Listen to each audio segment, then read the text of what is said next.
অত্যন্ত বাস্তব একটা কথা।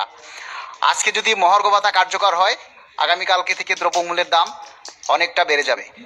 তো এই কথাটা চিন্তা করেই নীতি নির্ধারক যারা আছেন আপনাদেরকে বলবো, মহার্ঘ ভাতা সেই অনুযায়ী আপনারা যখন এই 10 বছর পর একটা মহার্ঘ ভাতা দিতে যাচ্ছেন, সে মহার্ঘ ভাতাটা নিয়ে যেন সকল সরকারি কর্মচারীরা বুক ফুলিয়ে বলতে পারে, আমাদের বৈষম্য বিরোধী সরকার আমাদেরকে মহার্ঘ ভাতা দিয়েছে, বাঁচার জন্য অধিকার দিয়েছে। এমন একটা ভাতা 11 থেকে 20তম গ্রেডের সকল কর্মচারীরা আমরা চাচ্ছি। এবং আমরা যেটা চাচ্ছি যে সকল কর্মচারীদের সর্বনিম্ন 10,000 টাকা মহার্ঘ ভাতা আমরা চাই। পার্সেন্টেজ আপনারা যতটাই দেন না দেন, কিন্তু সর্বনিম্ন 10,000 টাকা আমরা মহার্ঘ ভাতা চাই। এবং এই মহার্ঘ ভাতা আপনারা যদি বেসিকের সাথে আগামী ইনক্রিমেন্টে যোগ করেনও, তবুও যাতে দ্রুত পে কমিশন গঠন করা হয় তার জোর দাবি জানাচ্ছি।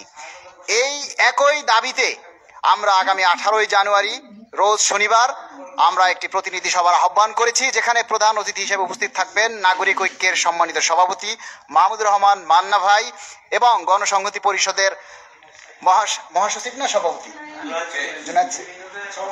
সভাপতি গণসংহতি পরিষদের সভাপতি জুনায়েদ সাকিব ভাই উপস্থিত থাকবেন।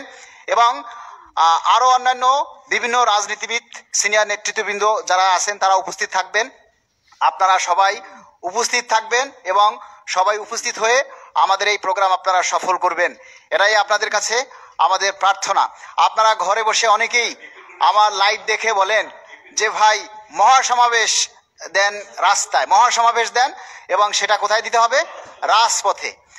আরে ভাই, আমরা দাবি আদায়ের জন্য আপনি প্রোগ্রামে আসবেন, সেটা রাজপথে হবে না ঘরের মধ্যে হবে সেটা হলো ভিন্ন ব্যাপার। মূল জিনিস হচ্ছে আপনি আসবেন কিনা।